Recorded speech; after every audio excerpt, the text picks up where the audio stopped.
میرے نہایت ہی قابل احترام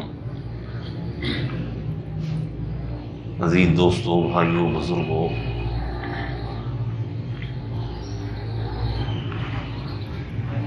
نبی اکرم صلی اللہ علیہ وسلم کی زندگی کا بڑا اہم واقعہ، جسے واقعہ ہجرت کے نام سے یاد کیا جاتا ہے،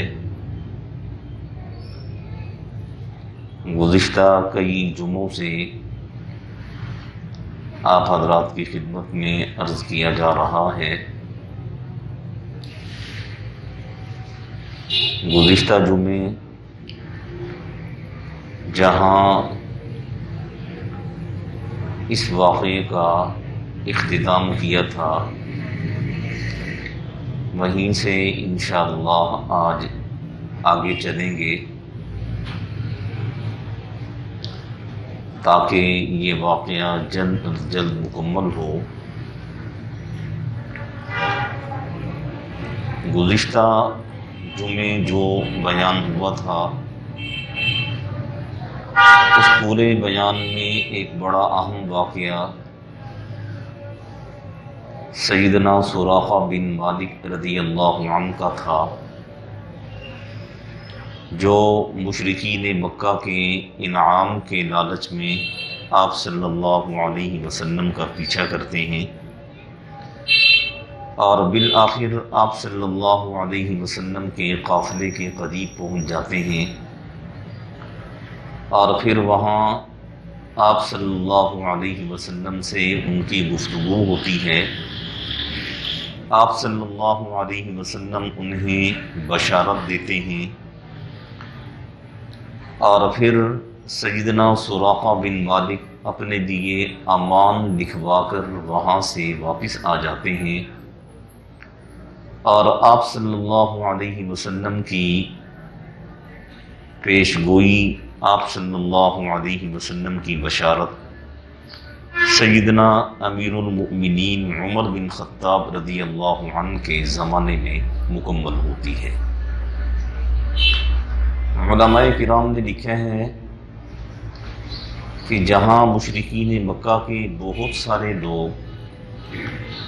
آپ صلی اللہ علیہ وسلم کی تلاش میں نکلے، وہیں ایک نام بریدہ اسلمی رضی اللہ عنہ کا بھی ہے، یہ بھی بعد میں مسلمان ہو گئے تھے۔ تو بریدہ اسلمی رضی اللہ عنہ کے بارے میں لکھا ہے کہ یہ اپنے ساتھ 70 آدمیوں کو لے کر نکلے، اور اتفاق سے یہ بھی اسی راستے پر تلاش کرنے کے لیے نکل پڑے جس راستے سے حضرت صلی اللہ علیہ وسلم اپنے چھوٹے سے قافلے کے ساتھ سفر فرما رہے تھے۔ تو بریدہ اسلمی رضی اللہ عنہ پیچھا کرتے کرتے بالکل آپ صلی اللہ علیہ وسلم کے قریب پہنچ گئے۔ آپ صلی اللہ علیہ وسلم نے مڑ کر دیکھا تو ایک لشکر وہ پیچھا کر رہا تھا، اور اس لشکر کا جو امیر تھا وہ سب سے آگے تھا، بریدہ۔ تو آپ صلی اللہ علیہ وسلم نے بلند آواز سے فرمایا کہ تم کون ہو؟ تو بریدہ رضی اللہ عنہ نے اپنا تعارف کروایا کہ میں بریدہ ہوں۔ آپ صلی اللہ علیہ وسلم نے پوچھا کہ کس قبیلے سے تعلق رکھتے ہو؟ تو بریدہ رضی اللہ عنہ نے عرض کیا میں اسلمی قبیلے سے تعلق رکھتا ہوں، اسلمی۔ آپ صلی اللہ علیہ وسلم نے جب یہ سنا کہ یہ قبیلہ اسلمی سے تعلق رکھنے والا گروہ ہے، تو آپ صلی اللہ علیہ وسلم نے حضرت ابوبکر صدیق رضی اللہ عنہ کو بڑے اطمینان سے فرمایا کہ ابوبکر، ہم سلامت رہیں گے، ہم محفوظ رہیں گے، ہمیں کسی قسم کا کوئی نقصان نہیں پہنچے گا۔ آپ صلی اللہ علیہ وسلم نے اس قدر اطمینان سے جواب دیا اس قدر تسلی سے جواب دیا، علماء کرام نے لکھے ہیں کہ یہ بھی آپ صلی اللہ علیہ وسلم کی نبوت کے دلائل میں سے ایک بہت بڑی دلیل ہے کہ دشمن آپ کے سر پر ہے، اور ایک نہیں پورا لشکر آپ کے سر پر ہے، لیکن آپ صلی اللہ علیہ وسلم کو نہ کوئی خوف ہے نہ کوئی پریشانی ہے، بلکہ آپ اپنے قافلے کو جو چند افراد پر مشتمل تھا انہیں بھی آپ صلی اللہ علیہ وسلم تسلی دے رہے ہیں کہ گھبرانے کی ضرورت نہیں ہے، پریشان ہونے کی ضرورت نہیں ہے، اگر لشکر ہمارے سر پر بھی آن پہنچا ہے تو اطمینان رکھو، ہمیں کسی قسم کا کوئی نقصان نہیں پہنچے گا۔ پھر آپ صلی اللہ علیہ وسلم نے بریدہ اسلمی رضی اللہ عنہ کی آنکھوں میں آنکھیں ڈال کر آپ نے فرمایا کہ بریدہ سنو، انا محمد بن عبداللہ، میں محمد بن عبداللہ ہوں۔ اور پھر آپ صلی اللہ علیہ وسلم نے فرمایا کہ میں اللہ کا رسول ہوں، اللہ کی طرف سے منتخب ہوں، مجھے اللہ نے نبوت عطا فرمائی ہے۔ تو لکھا ہے کہ حضور اکرم صلی اللہ علیہ وسلم نے یہ الفاظ کچھ اس قدر پیغمبرانہ جلال میں کہے کہ بریدہ کے پاس اس کی سوا اور کوئی جواب نہیں تھا، کہ بریدہ نے کہا اشہد ان محمدا عبدہ ورسولہ، کہ میں اس چیز کی گواہی دیتا ہوں کہ آپ بے شک اللہ کے رسول ہیں۔ اور لکھے ہیں کہ صرف بریدہ نے یہ اقرار نہیں کیا، بلکہ بریدہ اسلمی رضی اللہ عنہ کے ساتھ جو 70 سوار تھے جو پیچھا کر رہے تھے، ان 70 آدمیوں نے بھی آپ صلی اللہ علیہ وسلم کی نبوت کو تسلیم کیا، اور وہ بھی مشرف باسلام ہوئے۔ اور یہ 70 آدمیوں کا قافلہ جو آپ صلی اللہ علیہ وسلم کو نعوذ باللہ گرفتار کرنے کے لیے، یا نعوذ باللہ پکڑنے کے لیے، یا نعوذ باللہ آپ صلی اللہ علیہ وسلم کو شہید کرنے کے لیے نکلا تھا، آپ صلی اللہ علیہ وسلم کے صرف ایک جملے کی وجہ سے کہ بریدہ میں عام انسان نہیں ہوں، انا محمد بن عبداللہ ورسولی، میں محمد بن عبداللہ ہوں اور اللہ کا رسول ہوں، صرف اس جملے کی وجہ سے 70 آدمی آپ صلی اللہ علیہ وسلم پر ایمان لائے۔ یہ جو سفر ہجرت ہے، اس میں جہاں حضرت سراقہ بن مالک رضی اللہ عنہ کا واقعہ آتا ہے، حضرت بریدہ اسلمی رضی اللہ عنہ کا واقعہ آتا ہے، وہیں علماء کرام نے یہ لکھا ہے کہ یہاں اسی سفر میں ایک اور بڑا بہترین اور بڑا عجیب و غریب واقعہ پیش آتا ہے۔ آپ صلی اللہ علیہ وسلم سفر فرما رہے ہیں، آپ کا یہ سفر مکہ سے مدینہ کی جانب ہے، راستے میں تھکن سے آپ صلی اللہ علیہ وسلم کا قافلہ چور ہے۔ عین دوپہر کے وقت آپ صلی اللہ علیہ وسلم کا قافلہ اس مقام پر پہنچا جہاں ایک خاتون کی رہائش تھی جس کا نام علماء کرام نے ام معبد لکھا ہے، اور یہ ام معبد کا گھر ایسی جگہ پر تھا کہ اگر کوئی شخص مکہ سے مدینہ منورہ کی جانب سفر کرتے ہیں یا مدینہ منورہ سے مکہ کی جانب آتے ہیں یا مکہ سے شام جاتے ہیں یا ملک شام سے مکہ آتے ہیں، تو ام معبد کا گھر وہ راستے میں پڑتا تھا، اور یہ وہ جگہ تھی قافلے آیا کرتے تھے، ٹھہرا کرتے تھے، سستایا کرتے تھے، یہاں آرام کیا کرتے تھے، اور بعض اوقات ام معبد سے اگر ان کے پاس کوئی چیز ہوتی تو خرید کر وہ چیز بھی ان سے لیا کرتے تھے کھانے پینے کے لیے۔ آپ صلی اللہ علیہ وسلم جب اس مقام پر پہنچے یہ چیز ذہن میں رکھیں، آپ صلی اللہ علیہ وسلم کا قافلہ چند افراد پر مشتمل تھا۔ آپ صلی اللہ علیہ وسلم، حضرت ابوبکر صدیق رضی اللہ عنہ اور آپ کے غلام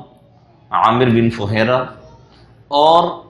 عبداللہ بن اریکت، ایک مشرک آدمی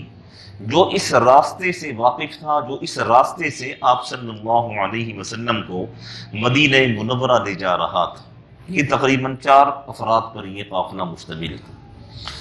آپ صلی اللہ علیہ وسلم سے آپ کے ساتھیوں نے کہا، اللہ کے رسول یہ جگہ مناسب ہے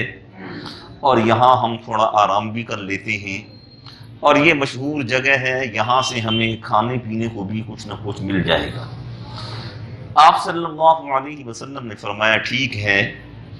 اپنی سواریوں سے اترے اور معبد کے گھر کے قریب آئے تو ایک خاتون سے آپ صلی اللہ علیہ وسلم کی ملاقات ہوئی۔ اس خاتون کا نام معبد ہے۔ آپ صلی اللہ علیہ وسلم نے اس خاتون سے فرمایا کہ ہمیں کھانے کے لیے کچھ مل جائے گا، ہم قیمتاً آپ سے کھانے کے لیے جو بھی چیز آپ ہمیں دیں گی ہم آپ سے لینا چاہتے ہیں۔ تو اس خاتون نے کہا کہ اس وقت ہمارے پاس کچھ بھی نہیں ہے، ہم خود بھوک کی وجہ سے پریشان ہیں، ہم خود جو ہے وہ بھوک میں مبتلا ہیں، اس وقت ہمارے پاس کوئی ایسی چیز نہیں ہے جو میں آپ کی خدمت میں پیش کر سکوں یا جسے میں فروخت کر سکوں۔ آپ صلی اللہ علیہ وسلم نے ادھر ادھر جب نگاہ دوڑائی تو آپ صلی اللہ علیہ وسلم کی نگاہ ایک بکری پر پڑی۔ آپ صلی اللہ علیہ وسلم نے معبد سے فرمایا کہ یہ جو بکری کھڑی ہے اسی کا دودھ نکال دو، ہم دودھ پی کر گزارا کر لیں گے۔ تو معبد نے کہا کہ یہ تو بیمار ہے، مریل ہے، کئی دنوں سے یہ دودھ دے ہی نہیں رہی، اگر اس کا دودھ ہوتا تو میں ضرور نکال کر آپ کو دیتی۔ آپ صلی اللہ علیہ وسلم نے فرمایا کہ اگر آپ مجھے اجازت دیں، اگر آپ کی اجازت ہو تو میں اس میں سے دودھ نکالنے کی کوشش کروں۔ تو معبد نے کہا کہ یہ بیمار لاغر بکری ہے، یہ کیا دودھ دے گی؟ آپ صلی اللہ علیہ وسلم نے فرمایا اماں اجازت دینا آپ کا کام ہے، اس میں سے دودھ نکالنا وہ میرے رب کا کام ہے، آپ اجازت دیں۔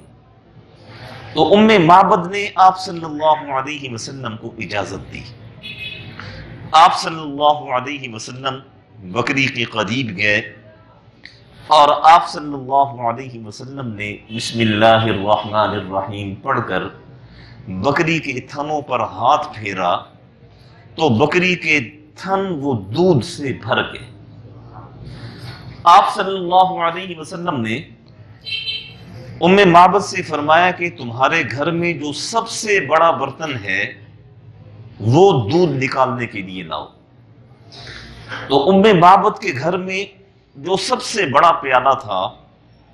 معبد وہ پیالہ لائی۔ آپ صلی اللہ علیہ وسلم اللہ کا نام لے کر اس بکری سے دودھ نکال رہے ہیں یہاں تک کہ وہ برتن بھر جاتا ہے، اور آپ صلی اللہ علیہ وسلم فرماتے ہیں کہ اور برتن لاؤ۔ وہ دوسرا برتن لاتی ہے تو وہ برتن بھی وہ دودھ سے بھر جاتے ہیں۔ اب یہ معبد جو خاتون تھی یہ ایک طرف بکری کو دیکھ رہی تھی کہ یہ مریل اور بیمار بکری جس کے تھنوں میں دودھ کا قطرہ نہیں، اور ایک طرف آپ صلی اللہ علیہ وسلم کے ہاتھ کا معجزہ دیکھ رہی تھی کہ یہ کیسا عجیب انسان ہے کہ بکری کے تھنوں کو اس نے ہاتھ لگایا تو بکری کے تھن جو ہے وہ دودھ سے بھر گئے۔ اب وہ دونوں معاملوں میں بڑی حیرت میں ڈوبی ہوئی تھی۔ آپ صلی اللہ علیہ وسلم نے اپنے ساتھیوں سے فرمایا کہ سب سے پہلے یہ دودھ معبد کو پلایا جائے۔ تو معبد کو جب پیش کیا گیا تو اس کی حیرت اور زیادہ بڑھ گئی کہ چاہیے تو یہ تھا کہ پہلے یہ خود پیتے، پہلے خود نوش کرتے، بعد میں اگر بچ جاتا تو مجھے دے دیتے، لیکن یہ سب سے پہلے مجھے پیش کر رہے ہیں اور مجھے پلا رہے ہیں۔ آپ صلی اللہ علیہ وسلم نے فرمایا کہ یہ دودھ پئیں اور جتنا آپ پی سکتی ہیں آپ پئیں۔ تو ام معبد نے دودھ پیا اور پیٹ بھر کے آپ نے پیا،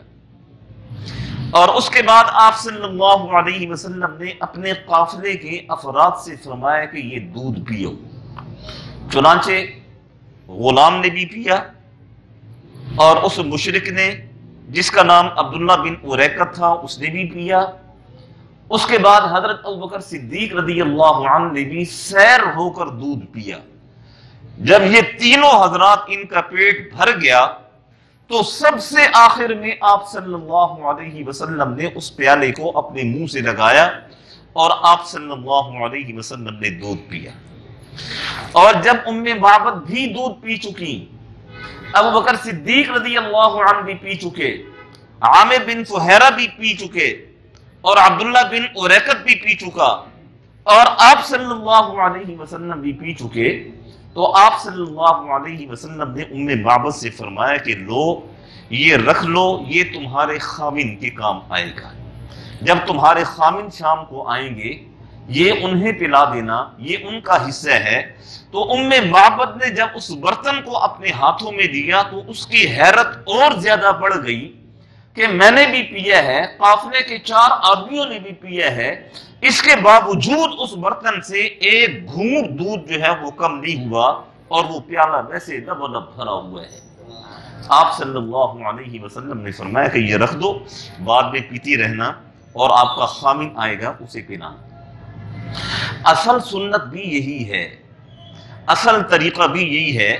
کہ انسان خود بھوکا اور پیاسا رہے، دوسروں کی بھوک اور پیاس کا انسان خیال رکھے۔ اس واقعہ میں 2-3 سبق ہمیں ملتے ہیں جن کی طرف میں آپ حضرات کی توجہ دلانا چاہتا ہوں۔ ایک تو یہ کہ جب بھی کھانے پینے کا کوئی معاملہ ہو دوسروں کو اپنے اوپر ترجیح دیں۔ ایک واقعہ یاد آ گیا، حضرت ابو ہریرہ رضی اللہ عنہ فرماتے ہیں کہ ایک زمانہ ایسا آیا کہ بدترین قحط تھا، مدینہ منورہ میں کسی کے پاس کھانے کے لیے کچھ بھی نہیں تھا، بالخصوص مسلمانوں کے پاس، اور ہر آدمی جو ہے وہ فاقے کرنے پر مجبور تھا۔ اور حضرت ابو ہریرہ رضی اللہ عنہ فرماتے ہیں کہ میری اپنی حالت یہ تھی کہ ایک دن میں مسجد نبوی شریف میں بیٹھا ہوا تھا، حضرت ابوبکر صدیق رضی اللہ عنہ تشریف لائے اور آپ نے آ کر نوافل وغیرہ پڑھے، عبادت کی۔ تو عبادت کرنے کے بعد جب مسجد سے نکلنے لگے تو میں بھی ان کے پیچھے پیچھے چل پڑا۔ یہ ابوبکر صدیق رضی اللہ عنہ کی نگاہ اگر مجھ پر پڑے گی تو میری حالت پر ترس کھائیں گے، تو مجھے بھی اپنے ساتھ لے جائیں گے، جو خود کھائیں گے مجھے بھی کھلائیں گے۔ لیکن حضرت ابو ہریرہ رضی اللہ عنہ فرماتے ہیں کہ چند قدم چلنے کے بعد مجھے اندازہ ہوا کہ ابو بکر رضی اللہ عنہ کی حالت مجھ سے مختلف نہیں ہے، ان کے پاس بھی کھانے کے لیے کچھ نہیں ہے۔ پھر تھوڑی دیر کے بعد حضرت عمر رضی اللہ عنہ تشریف لائے، اور حضرت عمر رضی اللہ عنہ جب جانے لگے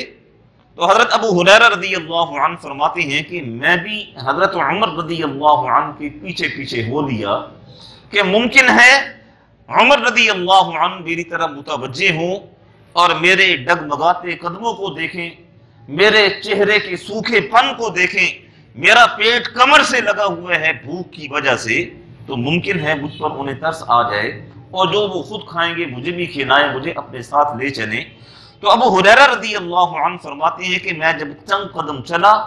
تو مجھے اندازہ ہوا کہ عمر رضی اللہ عنہ کی حالت بھی مجھ سے مختلف نہیں ہے، وہ بھی بھوک کی وجہ سے پریشان ہے۔ تو حضرت عمر رضی اللہ عنہ چلے گئے۔ حضرت ابو ہریرہ رضی اللہ عنہ فرماتے ہیں کہ میں جب واپس مسجد نبوی شریف میں آیا تو آپ صلی اللہ علیہ وسلم فوراً اپنے حجرے مبارکہ سے باہر نکلے، اور آپ صلی اللہ علیہ وسلم نے فرمایا ابو ہریرہ کیوں ادھر ادھر دیکھتا ہے؟ تیری بھوک پیاس کا خیال میں نہیں رکھوں گا، کون رکھے گا؟ آپ نے فرمایا بیٹھ جاؤ میرے پاس۔ حضرت ابو ہریرہ رضی اللہ عنہ فرماتی ہیں کہ میں بیٹھ گیا اور میں اسی سوچ میں تھا کہ ہماری بھوک کا کیا بنے گا۔ ہماری پیاس کا کیا بنے گا؟ صحابہ کرام نے بڑے کٹھن حالات سے مقابلہ کیا ہے، بڑی مشکل سے مشکل حالات میں انہوں نے آپ صلی اللہ علیہ وسلم کا ساتھ نہیں چھوڑا ہے۔ صحابہ کرام کی زندگیوں کا مطالعہ کریں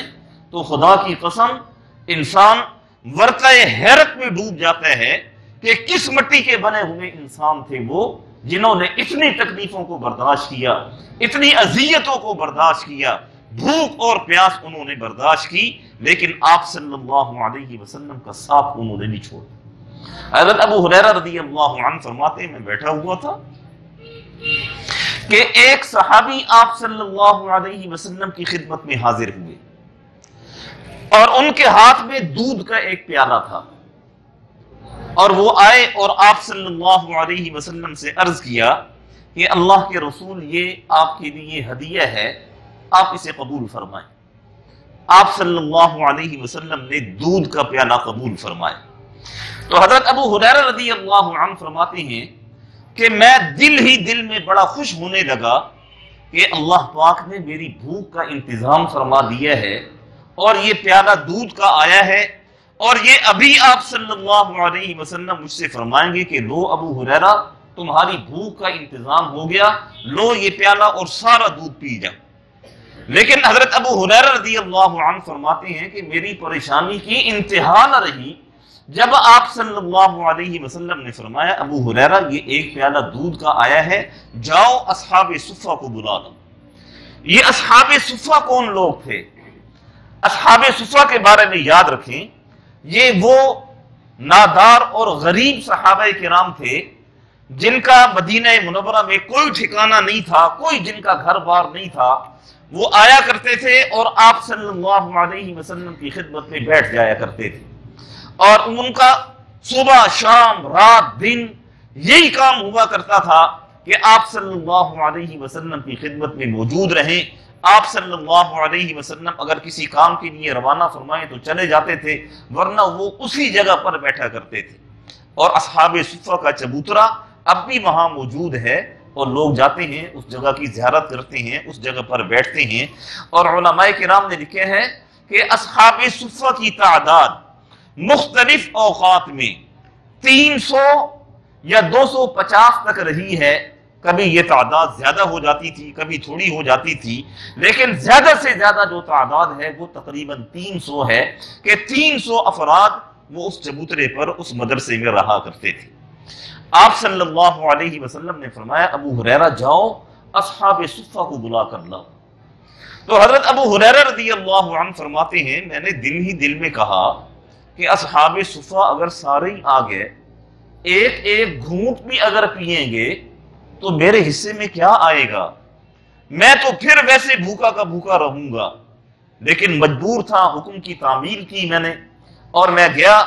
اور میں نے آپ صلی اللہ علیہ وسلم کے حکم کے مطابق اصحاب صفہ کو بلایا، اور اصحاب صفہ تشریف لائے۔ آپ صلی اللہ علیہ وسلم کے سامنے یوں حلقہ بنا کر بیٹھ گئے۔ آپ صلی اللہ علیہ وسلم نے مجھے بلایا اور آپ نے فرمایا ابو ہریرہ لو اور یہ باری باری ان سب کو یہ دودھ پلاؤ۔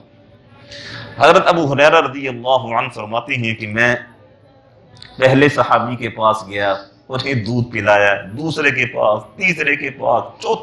چوتھے کے پاس، پانچویں کے پاس، جتنے بھی صحابہ کرام موجود تھے اصحاب صفہ ان سب کو میں نے دودھ پلایا۔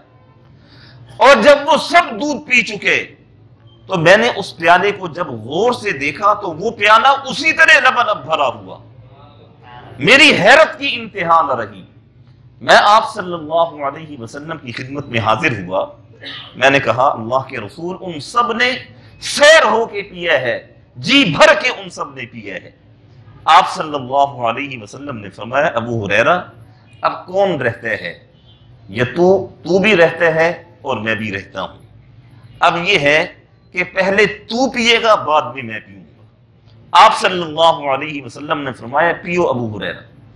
تو حضرت ابو ہریرہ رضی اللہ عنہ فرماتے ہیں کہ میں نے جی بھر کر دودھ پیا اور بالکل شکم سیر ہو گیا۔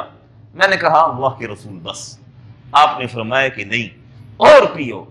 تو حضرت ابو ہریرہ رضی اللہ عنہ فرماتے ہیں کہ میں نے دوسری دفعہ پیا، یہاں تک کہ وہ اتنا میں نے دودھ پیا کہ میرے حلق تک آ گیا، یعنی بالکل سیر ہو کے پیا۔ اور اس کے بعد میں نے آپ صلی اللہ علیہ وسلم سے عرض کیا، اللہ کے رسول میں بالکل سیر ہو چکا ہوں، ایک گھونٹ پینے کی گنجائش نہیں ہے۔ آپ صلی اللہ علیہ وسلم نے فرمایا کہ لاؤ، اب سب سے آخر میں پیوں گا، اور سب سے آخر میں آپ صلی اللہ علیہ وسلم نے پیا۔ ام معبد کے واقعے میں بھی سب سے آخر میں آپ صلی اللہ علیہ وسلم نے پیا، اور یہاں حضرت ابو ہریرہ رضی اللہ عنہ کے اس واقعے میں بھی سب سے آخر میں آپ صلی اللہ علیہ وسلم نے پیا۔ وہاں بھی پیالہ ایک ہی تھا، یہاں بھی پیالہ ایک ہی ہے۔ اور آج ہم مسلمان یہ کہتے ہیں کہ اگر کسی کا جھوٹا پی لیں گے یا کسی کے جھوٹے برتن میں ہم کھا لیں گے تو ہمیں کوئی تکلیف پہنچ جائے گی، بیماری پہنچ جائے گی۔ آپ صلی اللہ علیہ وسلم نے تو 1400 سال پہلے اس امکان کو رفع فرما دیا کہ کسی کا جھوٹا پانی پینے سے، یہ ایک ہی برتن میں اگر چند لوگ پانی پیئیں گے تو یہ کتنی بڑی سعادت کی بات ہے، اور یہ آپ صلی اللہ علیہ وسلم کی سنت ہے۔ اما عائشہ رضی اللہ عنہا اور آپ صلی اللہ علیہ وسلم ایک ہی برتن میں کھایا کرتے تھے، اور اسی واقعہ میں میں آگے چل کے انشاءاللہ عرض کروں گا کہ آپ صلی اللہ علیہ وسلم جب حضرت ابو ایوب انصاری رضی اللہ عنہ کے مہمان بنے تو حضرت ابو ایوب انصاری رضی اللہ عنہ پہلے کھانا آپ صلی اللہ علیہ وسلم کی خدمت میں پیش کیا کرتے تھے، اور آپ صلی اللہ علیہ وسلم کھانا کھا کر جب وہ برتن واپس آیا کرتے تھے تو ابو ایوب انصاری اور ان کی بیوی اس برتن کو بڑے غور سے دیکھا کرتی تھی۔ جس جگہ پر آپ صلی اللہ علیہ وسلم کی انگلیاں مبارک لگی ہوئی ہوا کرتی تھی وہاں سے وہ کھایا کرتے تھے۔ آپ صلی اللہ علیہ وسلم کا جب بالکل وقت اخیر آیا اور ملک الموت وہ آپ کے پاس پہنچ چکے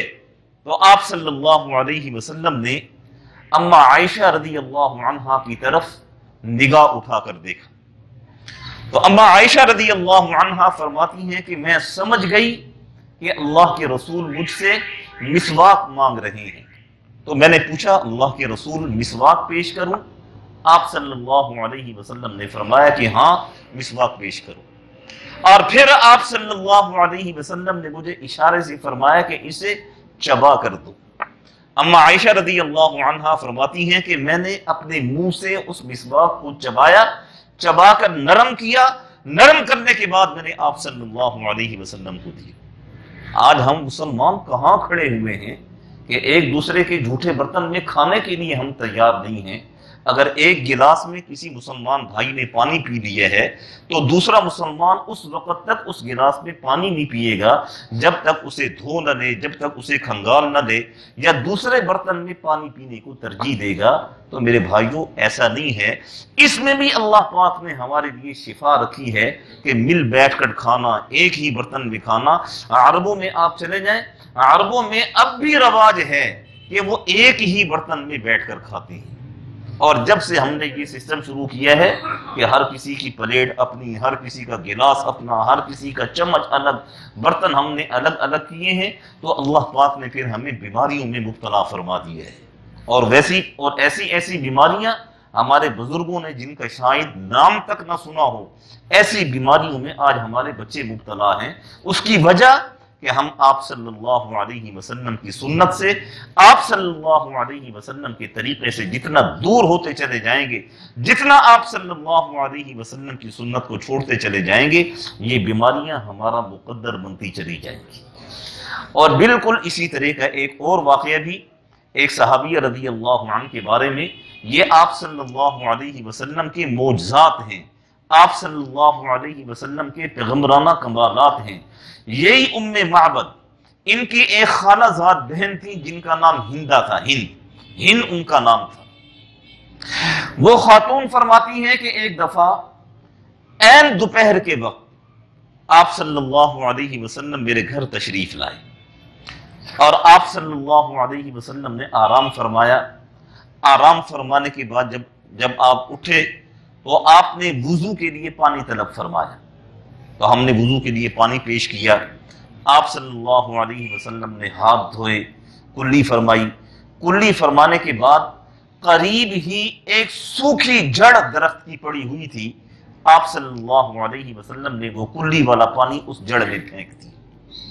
آپ نے وضو فرمایا، کچھ دیر رہے، کچھ دیر کے بعد آپ تشریف لے گئے، ہم نے بھی توجہ نہ کی، رات ہو گئی، جب ہم لوگ سوئے، صبح جب ہم لوگ اٹھے تو ہم کیا دیکھتے ہیں کہ اس جگہ پر ایک تناور درخت کھڑا ہوا ہے، اور وہ درخت پھر بعد میں اس پر پھل بھی لگے ہے، اور وہ پھل بھی ایسا ذائقے میں اور مٹھاس میں شہد سے زیادہ میٹھا، اگر اسے بھوکا آدمی کھائے اس پھل کو اس کی بھوک ختم ہو جاتی ہے، پیاسا اگر اس پھل کو کھائے اس کی پیاس ختم ہو جاتی تھی، اور اگر کوئی بیمار آدمی اس پھل کو کھاتا تھا اللہ تعالیٰ اسے شفا عطا فرما دیا کرتے ہیں۔ اور ایک اور چیز آپ حضرات کی خدمت میں عرض کر دوں کہ ام معبد رضی اللہ عنہ کی یہ جو بکری تھی، بکری کی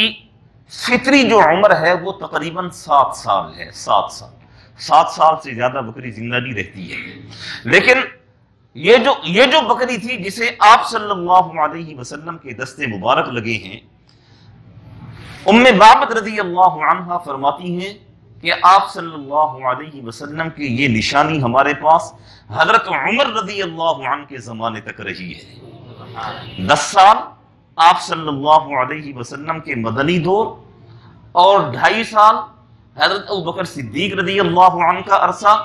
اور تقریباً 10 سال سے کچھ اوپر حضرت عمر رضی اللہ عنہ کا زمانہ خلافت، اگر یہ ٹوٹل کیا جائے تو یہ تقریباً جو ہے اپنا 20-22 سال بنتے ہیں۔ چلے ہم 20-22 نہیں شمار کرتے، ہم 16-17-15 سال شمار کر لیتے ہیں۔ ام معبد رضی اللہ عنہا فرماتی ہیں کہ آپ صلی اللہ علیہ وسلم کی یہ نشانی ہمارے پاس حضرت عمر رضی اللہ عنہ کے زمانے تک رہی ہے،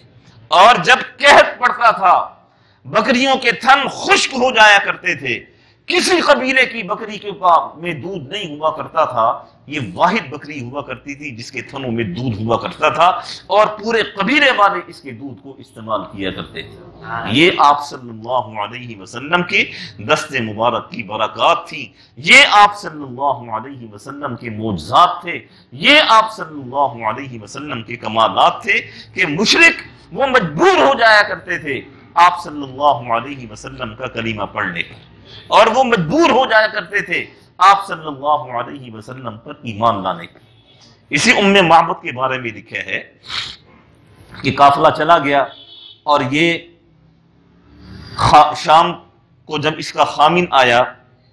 تو خامن نے آ کر بڑی حیرانگی سے پوچھا کہ آج یہ خوشبو کیسی ہے؟ تو ام معبد رضی اللہ عنہا نے آپ صلی اللہ علیہ وسلم کے بارے میں بتایا کہ اس طرح، تو بکری کو دیکھا وہ بھی توانا کھڑی ہوئی ہے، تو خامن نے پوچھا ام معبد یہ کیا ہے؟ تو ام معبد نے کہا یہ بھی اس نوجوان کی کرامت اور ان کی برکات کی وجہ سے ہیں۔ پھر ام معبد نے وہ دودھ کے برتن پیش کیے، تو خامن نے کہا یہ کیا ہے؟ تو ام معبد نے کہا یہ بھی اس نوجوان کی برکت ہے۔ تو پھر خامن نے ام معبد رضی اللہ عنہا سے آپ صلی اللہ علیہ وسلم کے حلیے کے بارے میں پوچھا ہے کہ یہ جو آنے والا نوجوان تھا اس کا حلیہ کیا تھا،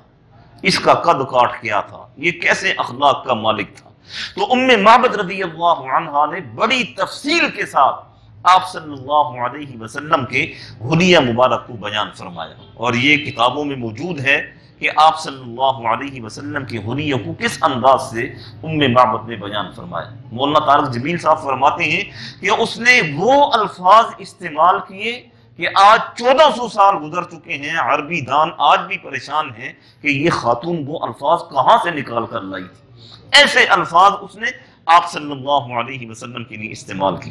جب ام معبد پوری تفصیل بیان کر چکی تو خامن نے کہا کہ مجھے اندیشہ ہے کہ یہ وہی نوجوان ہے جس کا پیچھا یہ قریشی لوگ اور مشرکین مکہ کر رہے ہیں، اور یقیناً یہ وہی آدمی ہے، یہ اسی آدمی کے ہاتھ کی برکات ہیں جس کے پیچھے پورا مکہ لگا ہوا ہے۔ اور لکھا ہے کہ پھر آنے والے وقتوں میں ام معبد رضی اللہ عنہا یہ بھی ایمان لائی، اور ام معبد رضی اللہ عنہ کے خامن وہ بھی آپ صلی اللہ علیہ وسلم پر ایمان لائے۔ اور اس طریقے سے یہاں سے یہ قافلہ نکلتا ہے، اور یہاں سے یہ قافلہ نکلنے کے بعد اگلی منزل جو ان کی آتی ہے وہ بستی قبا آتی ہے۔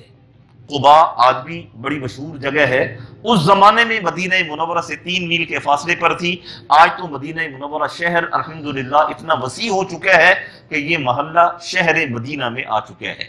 تو وہاں پہنچ کر سب سے پہلا آپ صلی اللہ علیہ وسلم نے جو کام کیا ہے وہ آپ صلی اللہ علیہ وسلم نے مسجد کی تعمیر فرمائی ہے۔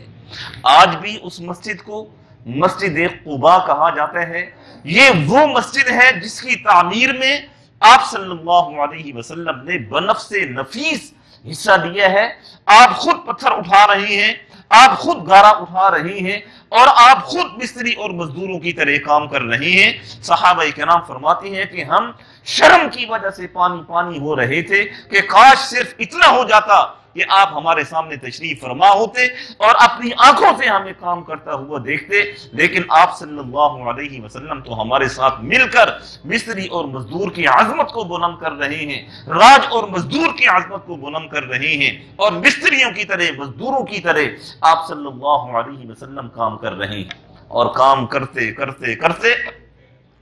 جب صحابہ کرام فرماتے ہیں کہ جب ذرا تھکن کا احساس ہمیں ہوا کرتا تھا تو ہم عربی اشعار پڑھا کرتے تھے بلند آواز سے، اور آپ صلی اللہ علیہ وسلم بھی ہماری آواز کے ساتھ آواز ملایا کرتے تھے۔ ان اشعار میں سے ایک شعر یہ تھا، افلح من يعالج المساجد، کہ وہ شخص کامیاب ہو گیا جس نے مسجد کو بنایا۔ وَيَقْرَأُ الْقُرْآنَ قَائِمًا وَقَاعِدًا، وہ شخص بھی کامیاب ہوا جس نے اٹھتے بیٹھتے قرآن مجید کو پڑھنا اپنا وتیرہ بنا دیا۔ وَلَا يَبِيتُ اللَّيْلَ عِنْدَ رَاقِدًا، اور وہ شخص بھی کامیاب ہو گیا جو راتوں کو اٹھ اٹھ کر اللہ کی عبادت کرتا ہے اور راتوں کو اٹھ اٹھ کر اللہ کا قرآن پڑھتا ہے۔ صحابہ کرام بڑے ترنم کے ساتھ یہ اشعار پڑھ رہے تھے، افلح من يعالج المساجد۔ تو آپ صلی اللہ علیہ وسلم کے صحابہ بھی یہ اشعار پڑھتے تھے، آپ صلی اللہ علیہ وسلم بھی ان کی آواز کے ساتھ آواز ملا کر یہ اشعار پڑھا کرتے تھے۔ اور اس طریقے سے یہ مسجد قباء جو بستی قباء کے اندر موجود ہے، آج بھی موجود ہے، اس طریقے سے اس مسجد کو تعمیر کیا گیا۔ وقت پورا ہو چکا ہے، آئندہ جمعے انشاءاللہ یہیں سے اس سلسلے کو آگے چلائیں گے، اور میں آپ کو ایک اور واقعہ عرض کروں گا کہ اہل قباء کی خصوصیت کیا تھی کہ جن کا ذکر اللہ نے قرآن مجید میں کیا ہے۔ کیسے عظیم الشان، کیسے بہترین لوگ تھے کہ جن کے نام کو، جن کے ذکر کو اللہ نے رہتی دنیا تک کے لیے باقی رکھا ہے، اور قرآن مجید میں ان کا ذکر اللہ نے فرمایا ہے۔ انشاءاللہ زندگی رہی تو آئندہ جمعے یہیں سے اس سلسلے کو آگے بڑھائیں گے۔ دعا فرمائیں اللہ جل شانہ ہم سب کو سمجھنے کی، عمل کرنے کی